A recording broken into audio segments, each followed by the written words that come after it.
श्री शिवाय नमस्तुभ्याम। भगवान शिव और माता पार्वती की आप सभी पर कृपा बनी रहे। जय बजरंगबली।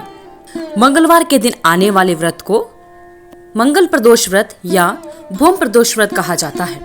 आज की इस वीडियो में हम मंगलवार के दिन पढ़ने वाले भूम प्रदोष व्रत की कथा को सुनेंगे, साथ ही जानेंगे भूम प्रदोष व्रत की पूजा विधि। आइए भक्तजनों सुनते हैं भूम प्रदोष व्रत की कथा।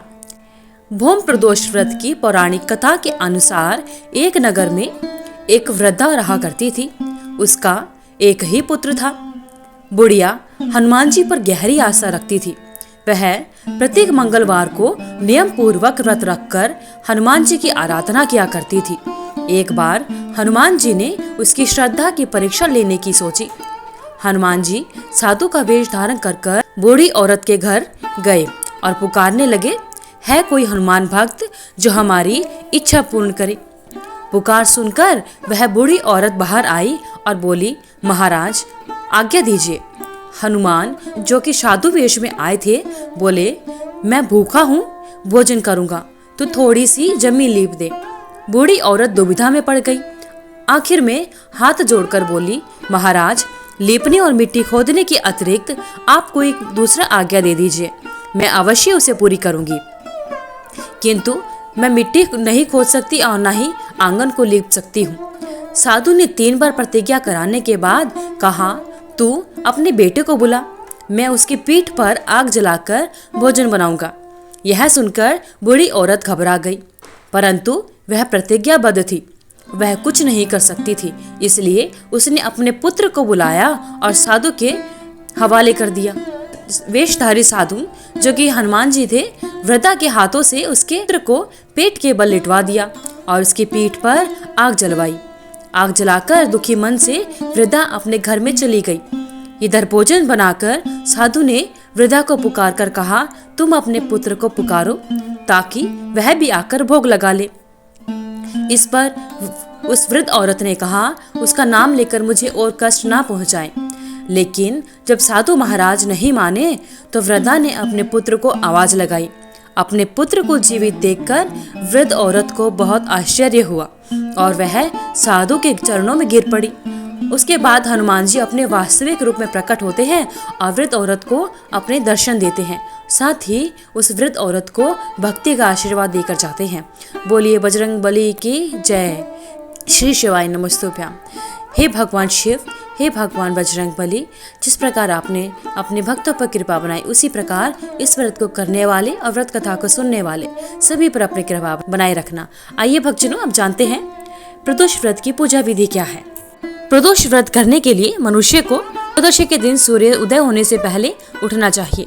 नित्य कर्मों से निवृत्त होकर भगवान श्री भोलेनाथ का स्मरण करें।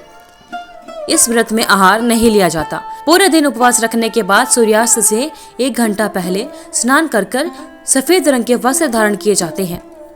पूजन थाली को गंगा जल या स्वच्छ जल से शुद्ध करने के बाद गाय के गोबर से लीपकर मंडप तैयार किया जाता है।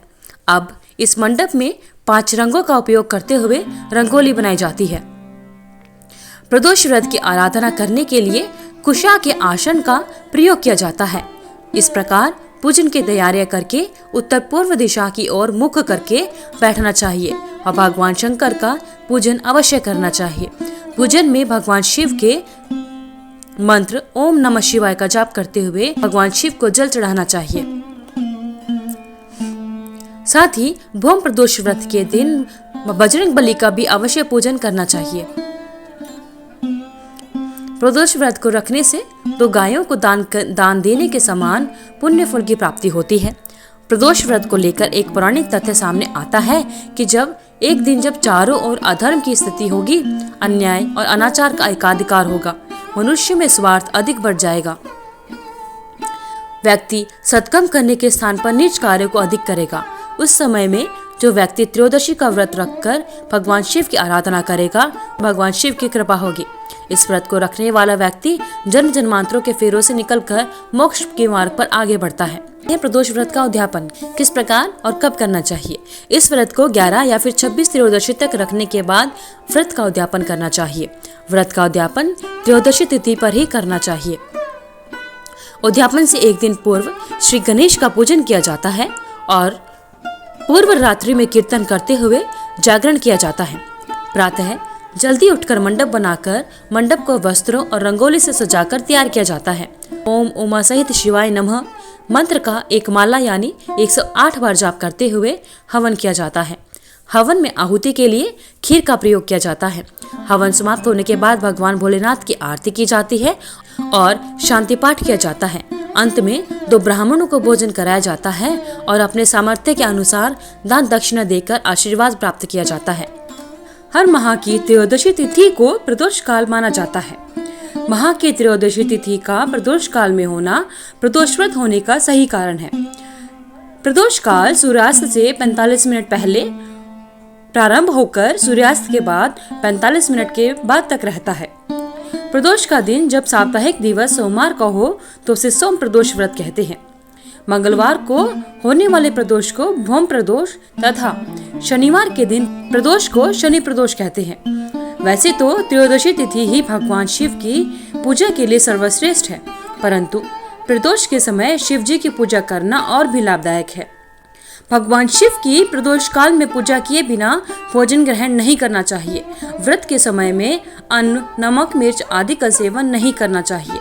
प्रदोष व्रत में पूजा की थाली में क्या क्या होना चाहिए?